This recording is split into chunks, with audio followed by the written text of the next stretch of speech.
Hello everyone, welcome back to the Saksham academy. I am Shreya Rai, आप सबकी अपनी केमिस्ट्री टीचर। और आज हम लोग जो एक नया सीरीज़ शुरू करने जा रहे हैं, ये है क्लास 10th का चैप्टर 1, जो कि है chemical reaction and equation. Chemical reaction and equation. तो आज ये एक इंट्रोडक्शन क्लास है जिसमें बेसिकली मैं आप लोगों को केमिकल रिएक्शन क्या होता है, इक्वेशन क्या होता है, डेली लाइफ में हम उसे कहाँ कहाँ देखते हैं, कौन कौन सी तरीके से रिएक्शंस होते हैं, क्या क्या चेंजेस आते हैं रिएक्शन में, और किस चीज़ को हम केमिकल रिएक्शन बोल सकते हैं, वो सारी चीज़ें हम पढ़ेंगे। तो केमिकल रिएक्शन एंड इक्वेशन जो ये चैप्टर है, ये सीधे सीधे डील करता है कि हमारे इन्वायरमेंट में आप डे टू डे लाइफ में बहुत सारे ऐसे चेंजेस देखते हैं जो आपको समझ में नहीं आते हैं कि ये कैसे हो गए। फॉर एग्ज़ाम्पल, आप सबने देखा होगा आपके घर में रस्टिंग ऑफ आयरन, ठीक है। कभी कहीं कोई लोहे का सामान है जिसे आपने बहुत टाइम तक इन्वायरमेंट में खुला छोड़ रखा है बिना पेंट कराए, तो आप देखते हो कि उस पर एक ब्राउनिश लेयर जम जाती है, रस्ट लग जाते हैं। तो ये एक तरीके का चेंज है, पहले नहीं था फिर हो गया। या आपने देखा होगा जनरली कि हम दूध से दही बना देते हैं, ठीक है, दूध से पनीर बना देते हैं, ठीक। तो कई सारे ऐसे चेंजेस होते हैं। या हम रोटी को तवे पे रखते हैं और हम उसे खाने लायक बना देते हैं, कच्चा आटा तो हम खा नहीं सकते, ठीक है। तो ये कई सारे ऐसे चेंजेस हैं हमारे इन्वायरमेंट में जो डेली लाइफ में हम देखते हैं लेकिन समझ नहीं पाते हैं कि वो कैसे चेंजेस हैं, ठीक है। तो ये चैप्टर स्टार्ट करने से पहले, यानी कि चैप्टर के अंदर जाने से पहले, हमें एक बहुत बेसिक चीज़ समझनी होगी जो कि है chemical change. So first of all we should know about what is physical change,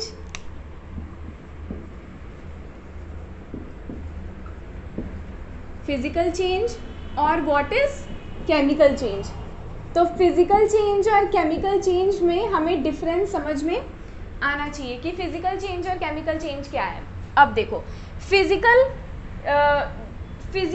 property या केमिकल प्रॉपर्टी के बारे में आप लोगों ने पढ़ा होगा। मैंने आप लोगों को पहले भी बताया है, जब हम 9th क्लास में पढ़ रहे थे, कब हम लोग सीरीज़ देख रहे थे, तो मैंने आप लोगों को बताया था कि फिजिकल चेंज यानी कि ऐसा चेंज जो रिवर्सिबल हो एक तरीके से। या हम ये कह सकते हैं कि फिज़िकल प्रॉपर्टीज़ जैसे होता है कि अपीयरेंस हो जाता है, केमिकल प्रॉपर्टीज़ यानी कि किस तरीके से केमिकल रिएक्शन करते हैं। सो वही चीज़ यहाँ पे भी है फिज़िकल और केमिकल चेंज में। फिज़िकल चेंज में मतलब ऐसा चेंज होता है जो रिवर्सिबल हो। रिवर्सिबल यानी कि जिसे हम वापस से रिटर्न बैक कर सकते हैं उसके ओरिजिनल स्टेट में, ठीक है। लेकिन केमिकल चेंजेस क्या होते हैं? केमिकल चेंजेस ऐसे चेंज होते हैं जो नॉन रिवर्सिबल होते हैं। नॉन रिवर्सिबल चेंजेस यानी कि अगर हमने एक बार वो चेंज कर दिया तो हम दोबारा उसे रिटर्न बैक नहीं कर सकते हैं। They are irreversible in nature. समझ में आया? तो physical change are what? They are reversible change, ठीक है। तो ये बाई डायरेक्शनल है, मतलब कि इन्हें हम एक बार एक डायरेक्शन में चेंज किए तो हम दूसरी बार उन्हें वाइस वर्सा कर सकते हैं। For example melting of ice, ठीक है।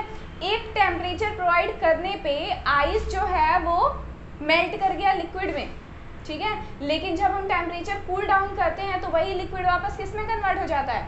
आइस में। तो यहाँ रिवर्सिबल हुआ कि नहीं? आइस और वाटर, इन दोनों के बीच में जो मीडियम था वो क्या था? हीट था, हीट मीडियम था। हमने हीट इंक्रीज किया, आइस वाटर में कन्वर्ट हो गया, और हीट डिक्रीज किया, वाटर वापस से किस में कन्वर्ट हो गया? आइस में कन्वर्ट हो गया। तो रिवर्सिबल चेंज है, यानी कि फिजिकल चेंज है कि हमारा जो ओरिजिनल इंग्रेडिएंट है, जो हमारा ओरिजिनल कंपोनेंट है, उसको हम एक दूसरे कंपाउंड बोल सकते हैं, या फिर सीधे सीधे बोल लो तो एक दूसरे सब्सटेंस में चेंज कर सकते हैं। लेकिन दोबारा हमारे पास ये ऑप्शन होता है कि हम उसे रिवर्स बैक कर सकें, और यही चीज़ केमिकल रिएक्शन में नहीं होती है, ठीक है। फॉर एग्जाम्पल, हमने हाइड्रोजन को और क्लोरीन को एक दूसरे के साथ मिला के हाइड्रोक्लोरिक एसिड बना दिया। So the process of formation of hydrochloric acid on combining hydrogen and chlorine, ये एक केमिकल रिएक्शन है। केमिकल रिएक्शन क्यों है? क्योंकि हम यहाँ पे ये हाइड्रोजन और क्लोरीन को दोबारा से मिला के जो हमने HCl बनाया हुआ है, इसको हम रिवर्स बैक करके वापस हाइड्रोजन और क्लोरीन में अंतर नहीं कर सकते। या फिर सीधे सीधे अगर हम बात करें कि हमने आटा गूंदा, रोटी बनाई और उसको तवे पे चढ़ा दिया, रोटी पका दी या सब्जी पका, तो क्या हम उसे वापस से कर सकते हैं चेंज? क्या हम उसे वापस से उसके रॉ मटेरियल में कन्वर्ट कर सकते हैं? नहीं कर सकते हैं. So this is the basic difference between what physical change and chemical change. That physical change are reversible change while as the chemical changes are irreversible change. हम उन्हें चेंज वापस से रिवर्स बैक नहीं कर सकते हैं. ठीक है, तो अब हमें ये तो समझ में आ गया कि फिजिकल चेंज और केमिकल चेंज क्या होता है. ठीक है, फिजिकल चेंज और केमिकल चेंज समझने के बाद अब हम समझते हैं केमिकल रिएक्शन क्या होता है. मैंने आप लोगों को चैप्टर के स्टार्टिंग में ही इन चेंजेस के बारे में इसलिए बताया क्योंकि ये जब तक हम केमिकल चेंज नहीं समझेंगे तब तक हम केमिकल रिएक्शन नहीं समझ सकते. Okay, so come to the chemical reaction. Chemical reaction. अब what is chemical reaction? Chemical reaction का सीधा सीधा मतलब है process of combination. एक ऐसा process जहाँ दो या दो से ज़्यादा substance एक दूसरे के साथ chemically combined होते हैं. ध्यान से सुनना, दो या दो से ज़्यादा सब्सटेंस, या हम यहाँ पे हम एलिमेंट बोल सकते हैं, यहाँ पे हम कंपाउंड बोल सकते हैं, यहाँ पे हम एटम बोल सकते हैं. हम केमिस्ट्री की लैंग्वेज में बात करें तो जब दो या दो से ज़्यादा अलग अलग या सेम टाइप के डिफरेंट या सेम एटम या फिर एलिमेंट एक दूसरे के साथ केमिकली कंबाइन होते हैं, केमिकल प्रोसेस के थ्रू कंबाइन होते हैं और किसी नए प्रोडक्ट का फॉर्मेशन करते हैं, तो वो प्रोसेस कहलाती है केमिकल रिएक्शन. अब यहाँ मैंने आपको दो चीजें इंपॉर्टेंट बताई. एक क्या बताया, केमिकल तरीके से, किसी केमिकल प्रोसेस को अप्लाई करके, और दूसरा मैंने क्या बताया, न्यू प्रोडक्ट का फॉर्मेशन. ठीक है, तो ये दो चीजें बहुत इंपॉर्टेंट है. जब तक हम किसी केमिकल प्रोसेस को यूज नहीं करते हैं किन्हीं दो या दो से ज्यादा चीज़ों को यूनाइट करने के लिए, कंबाइन करने के लिए, तब तक वो केमिकल रिएक्शन नहीं होता है. सो chemical process is very compulsory. Chemical process का यूज़ करके जब दो या दो से ज़्यादा चीज़ें एक दूसरे के साथ कंबाइन करके किसी तीसरे नए प्रोडक्ट का फॉर्मेशन करती हैं, तो वो हो जाता है केमिकल रिएक्शन. यहाँ पे भी हम अभी पीछे वाले टॉपिक पे आते हैं. जब हम फिजिकल चेंज और केमिकल चेंज देख रहे थे तो हमने देखा था कि केमिकल चेंज जो होता है ये किसी नए सब्सटेंस का फॉर्मेशन करता है, वहीं फिजिकल चेंज जो होता है वो किसी भी नए सब्सटेंस का फॉर्मेशन नहीं करता है. ठीक है, फिजिकल चेंज में कोई हीट अप्लाई नहीं होता, हीट या कोई भी केमिकल रिएक्शन, कोई भी केमिकल प्रोसेस अप्लाई नहीं होता है. वहीं फिजिकल चेंज में हम केमिकल प्रोसेस को अप्लाई करते हैं. फिजिकल चेंजेस जो होते हैं यहाँ कोई नया सब्सटेंस फॉर्मेशन नहीं होता, यानी कि जो रॉ मटेरियल्स हम लोगों ने लिए हैं हम उसके सिर्फ शेप और साइज़ को चेंज कर सकते हैं, कोई नया मटेरियल नहीं बना सकते. वहीं जहाँ हम केमिकल चेंजेस लेते हैं यहाँ केमिकल प्रोसेस अप्लाई होने के बाद नया सब्सटेंस फॉर्म होता है. जैसे एग्जाम्पल ले लो, tearing of paper and burning of paper. हम पेपर को फाड़ रहे हैं, ठीक है, फॉर एग्जाम्पल हमने एक पेपर लिया और हमने उस पेपर को दो अलग अलग टुकड़ों में बांट दिया, तो हमने क्या नया बना दिया, कोई नई चीज़ फॉर्मेशन की? नहीं ना, हमने सिर्फ क्या किया, पेपर को बीच में से फाड़ दिया और शेप साइज को चेंज कर दिया. तो ये क्या है, फिजिकल चेंज है. वहीं अगर हम उस पेपर को आग के नीचे जला देते हैं तो क्या वो पेपर रह गया? नहीं ना, वो राख बन गया, तीसरी नई चीज़ का फॉर्मेशन हो गया. साथ ही साथ हीट यूज़ किया, तो यानी कि केमिकल प्रोसेस यूज़ किया. ठीक, तो ये क्या हो गया, केमिकल चेंज हो गया और उसे केमिकल रिएक्शन बोल सकते हैं. So chemical reaction is the combination of two और more than two elements, atoms, molecules, compound, कुछ भी आप बोल सकते हो. जब ये एटम्स या एलिमेंट्स केमिकल का कॉम्बिनेशन करते हैं और तीसरे नए प्रोडक्ट का फॉर्मेशन करते हैं, तो ये जो प्रोसेस, पूरा कंप्लीट प्रोसेस होता है, इसे केमिकल रिएक्शन के नाम से जाना जाता है. ठीक है, अब देखो केमिकल रिएक्शन तो पढ़ लिया कि केमिकल रिएक्शन क्या होता है. अब केमिकल इक्वेशन क्या होता है ये जानते हैं. Chemical equation, chemical equation maths में भी आप लोगों ने पढ़ा होगा. केमिकल रिएक्शन का मतलब है, जैसे मान लो मैंने बोल दिया कि hydrogen and oxygen combine to form water, तो ये एक केमिकल रिएक्शन है कि हाइड्रोजन और ऑक्सीजन एक दूसरे के साथ केमिकली कंबाइन कर रहे हैं और बना क्या रहे हैं, वाटर बना रहे हैं, ठीक है। लेकिन केमिकल इक्वेशन क्या होगा, chemical equation is the symbiotic representation of chemical reaction. Chemical reaction का सिंबॉलिक रिप्रेजेंटेशन ही केमिकल इक्वेशन है। जब हम उन्हें अच्छे से रिप्रेजेंट करते हैं, एक रूल के तहत रिप्रेजेंट करते हैं, तो वो रिप्रेजेंटेशन जो है वो किस नाम से जानी जाती है, केमिकल इक्वेशन के नाम से जानी जाती है। जैसे अभी मैंने आप लोगों को बताया कि अगर हम ये बोलें कि हाइड्रोजन और ऑक्सीजन एक दूसरे के साथ कंबाइन करके वाटर बना रहे हैं, so this is a simple chemical reaction. पर अगर हम इसको लिख दें ऐसे H2 + O2 goes to 2H2O, तो हमने यहाँ क्या किया, इसको सिंबॉलिक रिप्रेजेंटेशन दिया ना, हाइड्रोजन के फॉर्मूले से, ऑक्सीजन के फॉर्मूले से, वाटर के फॉर्मूले से एक रूल में इसको बांध दिया, एक इक्वेशन के तरीके से लिख दिया। So this is known as the chemical equation. So difference between chemical reaction and chemical equation, समझ में आया। Chemical reaction is just chemical reaction, और जब उसी केमिकल रिएक्शन को हम एक रिप्रेजेंटेटिव तरीके से मेंशन करते हैं, तो वो रिप्रेजेंटेशन जो होता है वो कहलाता है केमिकल इक्वेशन। अब केमिकल इक्वेशन को नोट करने का, यानी केमिकल रिएक्शन को लिखने का एक तरीका होता है, रूल होता है। क्या तरीका है, देखो तरीका ये है कि हमेशा क्योंकि यहाँ नया सब्सटेंस फॉर्म हो रहा है, ठीक है, तो नया सब्सटेंस जो बनता है उसे किस नाम से जानते हैं, प्रोडक्ट के नाम से जानते हैं। कभी भी ऐसा नहीं हो सकता कि कोई तीसरा सब्सटेंस नहीं बने। हाँ, किसी किसी रिएक्शन में होते हैं, जब हम आगे चैप्टर्स में पढ़ेंगे रिएक्टिविटी के बेसिस पे, तो वो अलग बात है। लेकिन जो मेन कॉन्सेप्ट है वो ये है कि जो नया सब्सटेंस बनता है उसे किस नाम से जानेंगे, प्रोडक्ट। और प्रोडक्ट बनता किससे है, रिएक्टेंट के कॉम्बिनेशन से।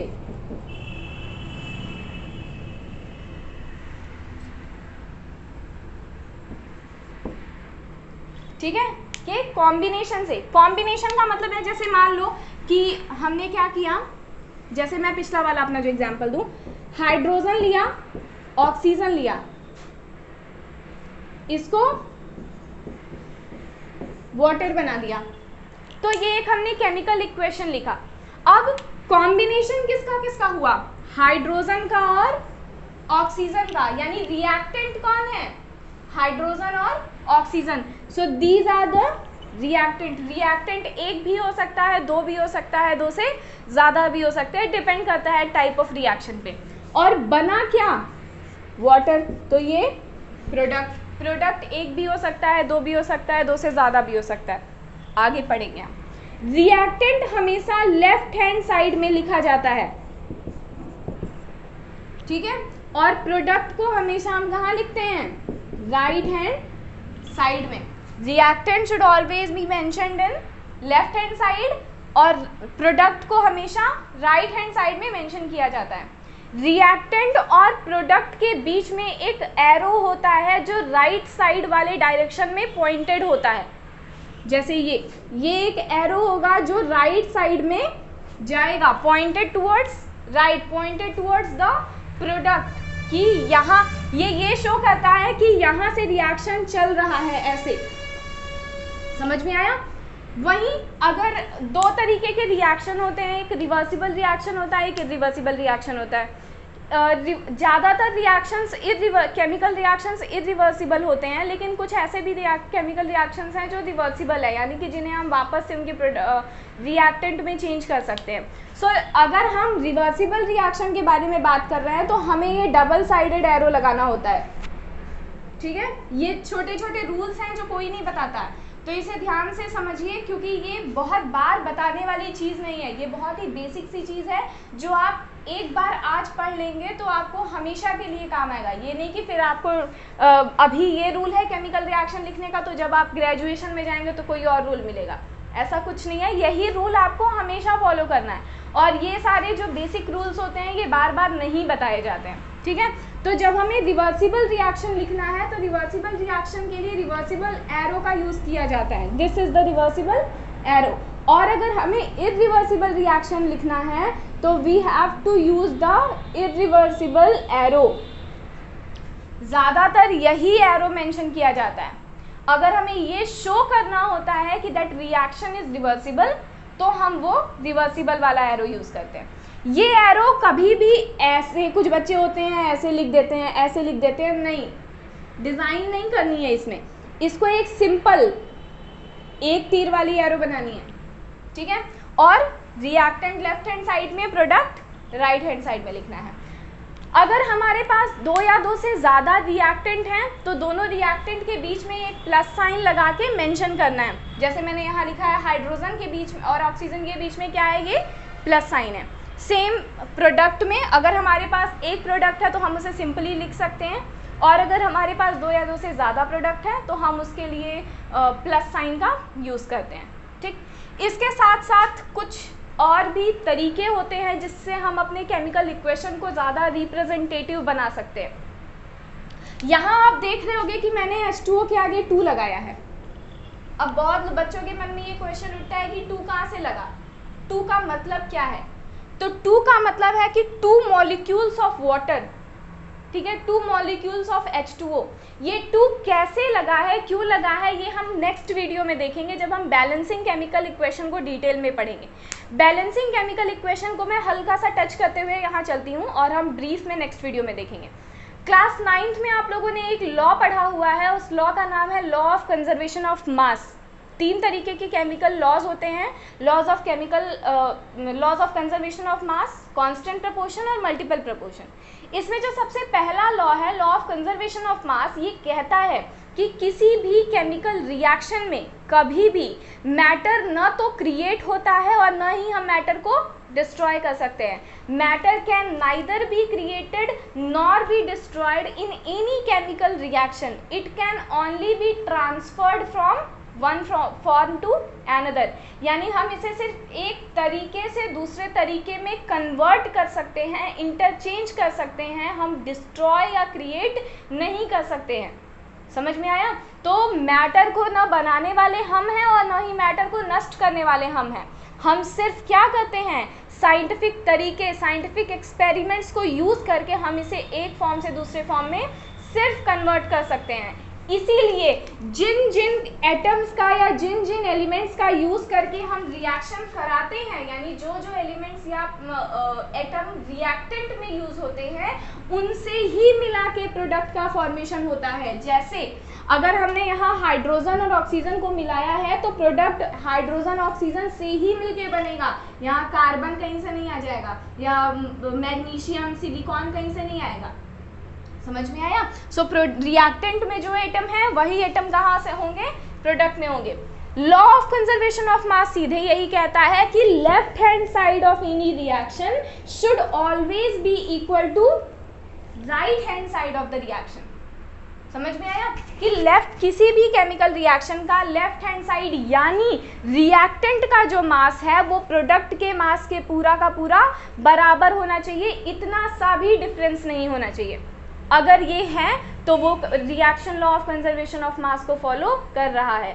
और अगर एक reaction law of conservation of मास को फॉलो करता है तभी वो सही होता है, नहीं तो वो रॉन्ग होता है। अगर मैं ये लिखती कि यहाँ पे 2 होना चाहिए, अगर मैं ये लिखती, अगर मान लो इसको हटा देती, इसको हटा देती, सीधे अगर ये लिखते तो ये रिएक्शन तो सही है लेकिन ये एक बैलेंस्ड केमिकल रिएक्शन नहीं है। बैलेंस्ड केमिकल रिएक्शन नहीं है, इसका मतलब क्या है कि ये सही केमिकल रिएक्शन नहीं है। समझ में आया? तो हमने बस बोला था कि टच करेंगे, बाकी हम नेक्स्ट कल की वीडियो में ही देखेंगे।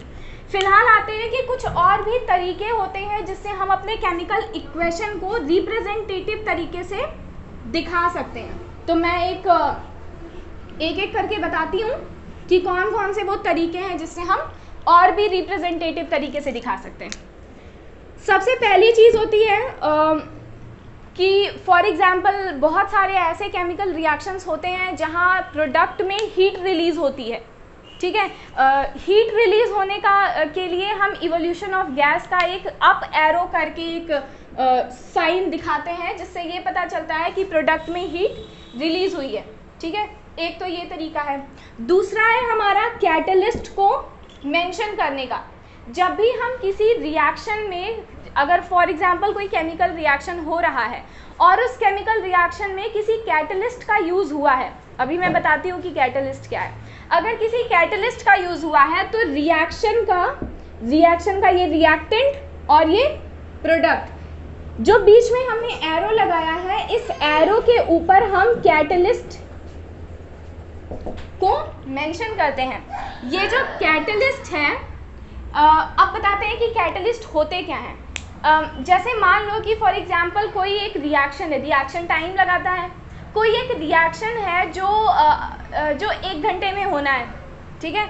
अगर हम उसमें कैटलिस्ट अप्लाई कर देते हैं, कैटलिस्ट उनमें इसमें इन्वॉल्व कर देते हैं, तो वो रिएक्शन जो होता है वो कुछ कम टाइम में ही हो जाता है। ठीक है, वो रिएक्शन उतना ज़्यादा टाइम नहीं लेता है जितना ज़्यादा टाइम पहले लेता था। सो कैटलिस्ट ऐसे सब्सटेंस होते हैं जो सीधे सीधे रिएक्शन का रेट इंक्रीज कर देते हैं या कभी कभी वो डिक्रीज भी करते हैं। रेट ऑफ रिएक्शन को इंक्रीज करने के लिए या डिक्रीज करने के लिए जिस हिसाब से हमको चाहिए हमारा रिएक्शन, कैटलिस्ट का यूज़ किया जाता है। कैटलिस्ट कुछ भी हो सकते हैं, कोई भी एलिमेंट हो सकता है, कोई भी कुछ भी हो सकता है। लेकिन एक चीज़ और, कैटलिस्ट अगर कोई कंपाउंड या एलिमेंट है तो वो प्रोडक्ट में किसी तरीके से इंटरफेयर नहीं करता है। ध्यान रखना इस बात को। ये नहीं कि पता चला अगर मान लो हमने कोई रिएक्शन कराया है और हमने कैटलिस्ट ले लिया निकल, तो आप प्रोडक्ट में निकल को भी लेके आओ, क्योंकि बोलना मैम आपने तो कहा था कि रिएक्टेंट जिससे होगा प्रोडक्ट उसी से बनेगा। तो ये रिएक्टेंट नहीं है, ये कैटलिस्ट है। कैटलिस्ट कभी भी रिएक्शन में इन्वॉल्व नहीं करता अपने आप को, वो सिर्फ और सिर्फ एक काम के लिए बना है, रेट ऑफ रिएक्शन को इंक्रीज या फिर डिक्रीज करने के लिए। यानी जितने टाइम में पहले वो रिएक्शन हो सकता था उतने टाइम को अगर हमको कम टाइम में रिएक्शन कराना है तो हम कैटलिस्ट इनहिबिटर डाल देते हैं, कैटलिस्ट प्रमोटर डाल देते हैं। सॉरी, प्रमोटर डालने का मतलब है कि रिएक्शन और तेज़ी से होने लगता है। वहीं अगर हमको रिएक्शन स्लो स्पीड में कराना है, ठीक है, फॉर एग्जाम्पल आधे घंटे का रिएक्शन है, हमको 1 घंटे में कराना है, तो हम कैटालिटिक इनहिबिटर डाल देते हैं जो रेट ऑफ रिएक्शन को डिक्रीज कर देता है। समझ में आया? सो 2 तरीके के कैटलिस्ट, कैटालिटिक प्रमोटर और कैटालिटिक इनहिबिटर। प्रमोटर जो होते हैं वो रेट ऑफ रिएक्शन इंक्रीज करते हैं और इनहिबिटर जो होते हैं वो रेट ऑफ रिएक्शन डिक्रीज करते हैं। कैटलिस्ट को हमेशा किस पे मेंशन करते हैं? हम एरो पे मेंशन करते हैं।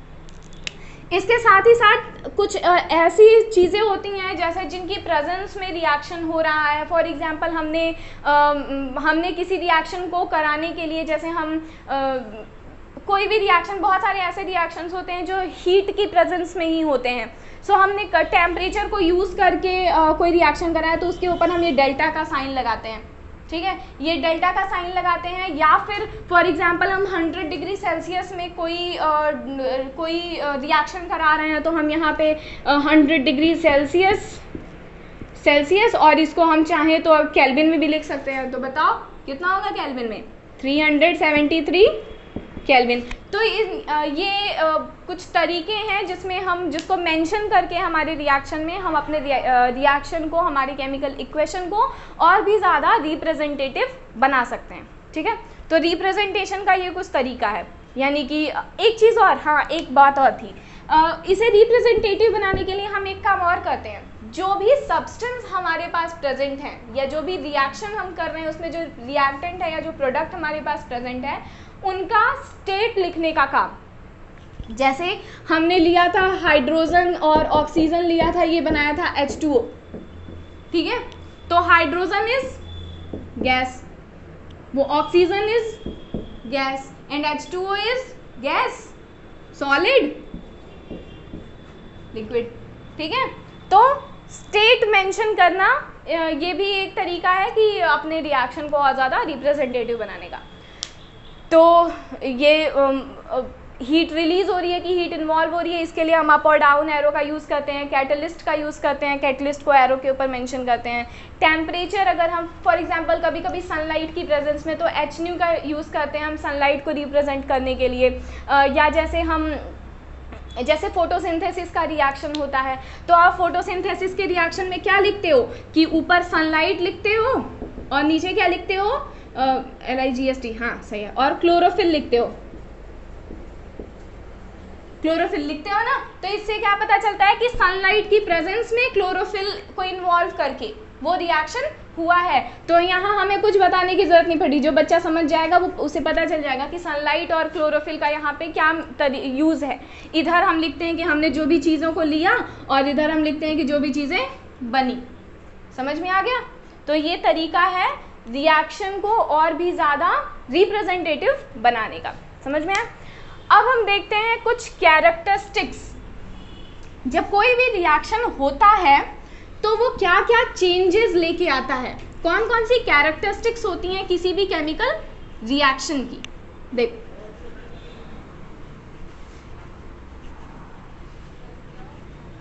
Characteristics of chemical reaction. सबसे पहला कैरेक्टरिस्टिक की अगर हम बात करें,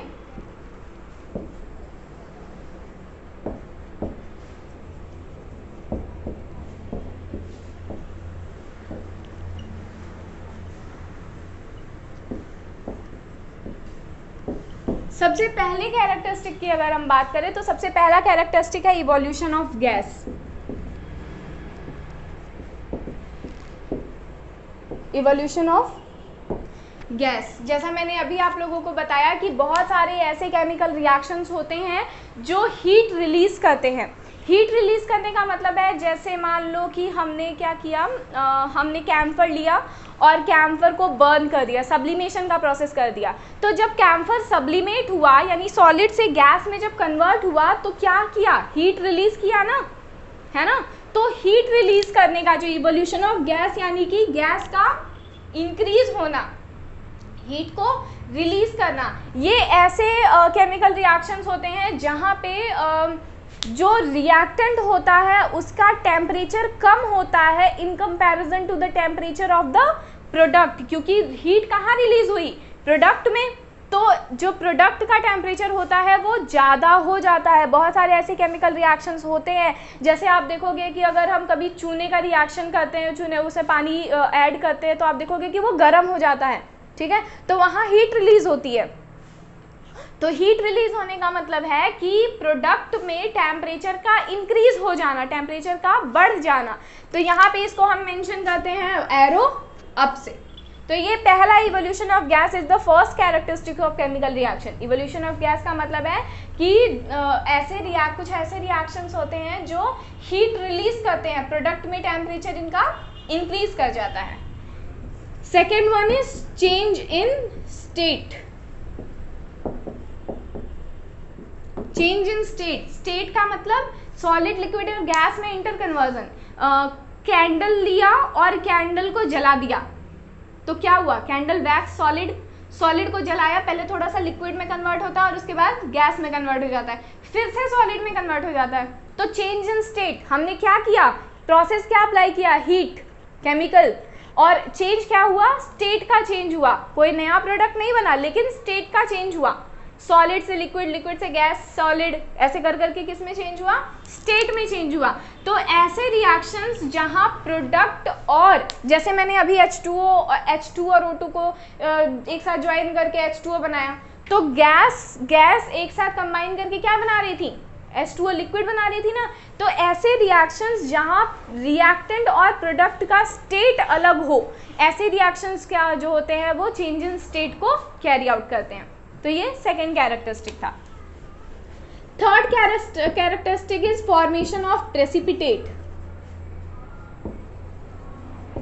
फॉर्मेशन ऑफ प्रेसिपिटेट, जिन्हें हम पीपीटी के नाम से जानते हैं। प्रेसिपिटेट क्या होता है, इसके बारे में भी आप लोगों ने 9th क्लास में पढ़ा है। प्रेसिपिटेट का मतलब है कि अनडिजॉल्व्ड सॉलिड सब्सटेंस। जैसे कोई रिएक्शन जब कंप्लीट नहीं हुआ रहता है और किसी रिएक्शन में जब रिएक्टेंट पूरी तरीके से एक दूसरे में डिजॉल्व नहीं होता है और semi solid substance bottom of the container में बची रह जाती है, तो उसको क्या बोलते हैं, प्रेसिपिटेट बोलते हैं। जैसे फॉर एग्जाम्पल अगर कभी हमने चॉक लिया और चॉक को पानी में डुबो दिया, ठीक है। तो हमने उसको फॉर एग्जांपल थोड़ी देर तक बहुत अच्छे से स्टिर किया, डिजोल्व कर दिया, उसके बाद थोड़ी देर बाद हम देखेंगे तो चॉक जो होगा वो पानी में नीचे बैठ गया रहेगा, डिजोल्व नहीं हुआ रहेगा, पानी में नीचे बैठ गया रहेगा और ये ऊपर का पूरा पानी क्लियर होगा।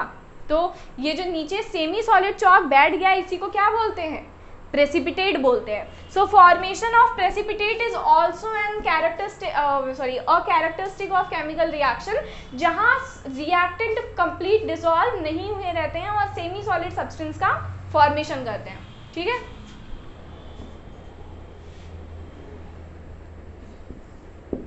Fourth, change in temperature.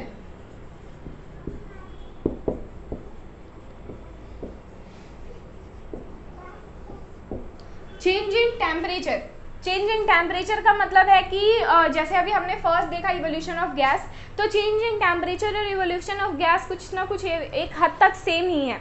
Same मतलब इवोल्यूशन ऑफ गैस में हम लोगों ने देखा कि जब रिएक्टेंट का टेम्परेचर कम हो और प्रोडक्ट में हीट रिलीज हो जाए तो वो इवोल्यूशन ऑफ गैस है।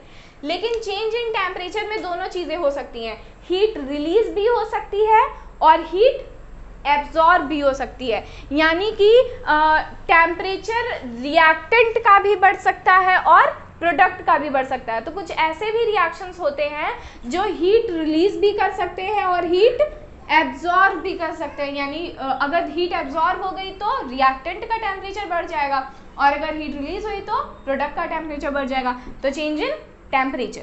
Now the fifth and last characteristic of chemical reaction is change in colour. Change in colour, colour के चेंज का मतलब है कि काफ़ी सारे ऐसे रिएक्शंस हैं जहां रिएक्टेंट का कलर प्रोडक्ट के कलर से अलग होता है। ठीक है। कुछ ऐसे रिएक्शंस होते हैं जहां रिएक्टेंट जब प्रोडक्ट का फॉर्मेशन करता है तो कलर चेंज हो जाता है।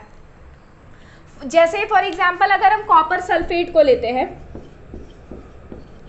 कॉपर सल्फेट जो होता है सॉल्ट है जो अपने साथ 5 मॉलिक्यूल्स ऑफ वाटर कंटेन करता है बाय बर्थ। ठीक है। इन्हें हम हाइड्रेटेड सॉल्ट के नाम से जानते हैं, जो आप अभी आगे के चैप्टर्स में पढ़ेंगे।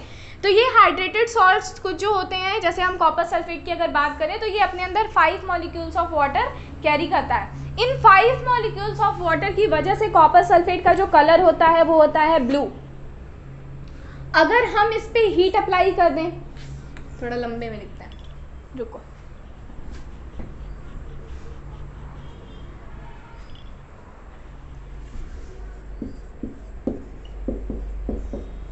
H2, अगर हम इस पे हीट अप्लाई कर देते हैं डेल्टा, ठीक है, हीट अप्लाई कर दिया तो ये क्या हो जाएगा, copper sulphate plus 5H2O। H2O evolve हो रहा है, रिलीज हो रहा है, बाई प्रोडक्ट के फॉर्म में H2O निकल गया, क्योंकि हमने क्या किया, हीट अप्लाई किया, और हीट अप्लाई करने से इवेपोरेशन का प्रोसेस हो गया, जहां पे वाटर जो हो गया वो वेपर के फॉर्म में निकल गया, रिलीज हो गया, बचा क्या, copper sulphate. 5 molecules of water के प्रेजेंट होने की वजह से कॉपर सल्फेट ब्लू कलर का था, लेकिन जब ये 5 मॉलिक्यूल ऑफ वाटर रिलीज हो गया तो इसके ब्लू कलर का रीजन खत्म हो गया, ये किस में कन्वर्ट हो जाता है, वाइट कलर में कन्वर्ट हो जाता है, समझे। तो यहाँ चेंज इन कलर का ये एक बहुत बेसिक सा एग्जांपल है कि कॉपर सल्फेट जब 5 मॉलिक्यूल ऑफ वाटर के साथ है तो वो ब्लू कलर का है, जब 5 मॉलिक्यूल ऑफ वाटर रिलीज होता है तो कॉपर सल्फेट वाइट कलर का हो जाता है। तो आज की वीडियो में हम लोगों ने देखा कि केमिकल रिएक्शन क्या है, केमिकल इक्वेशन क्या है। केमिकल रिएक्शन की केमिकल प्रोसेस को अप्लाई करके कोई भी सब्सटेंस रिएक्टेंट से प्रोडक्ट बनाती है, ठीक है, किसी नए सब्सटेंस का फॉर्मेशन करती है। इक्वेशन उसे किस तरीके से लिखते हैं, इक्वेशन को लिखने का, रिप्रेजेंट करने का कौन सा सही तरीका है, और कौन कौन सी कैरेक्टरिस्टिक प्रॉपर्टी है किसी भी केमिकल रिएक्शन की। आज मैंने आप लोगों को थोड़ा सा बताया कि बैलेंसिंग केमिकल इक्वेशन क्या होता है या वो किस कॉन्सेप्ट से बाहर लिया गया है। कल हम लोग अगली वीडियो देखेंगे उसमें एक डिटेल एक्सप्लेनेशन पढ़ेंगे बैलेंसिंग केमिकल इक्वेशन का, और मैं काफ़ी सारे क्वेश्चंस भी आप लोगों को केमिकल बैलेंस करने के लिए यहाँ पे सॉल्व करवाऊंगी। तो एक क्लियर कॉन्सेप्ट वहाँ पे हम लोगों का हो जाएगा कि बैलेंस कैसे करते हैं केमिकल इक्वेशन को, और बैलेंस करना क्यों ज़रूरी होता है केमिकल इक्वेशन को। तब तक के लिए stay safe and stay healthy. Thank you so much.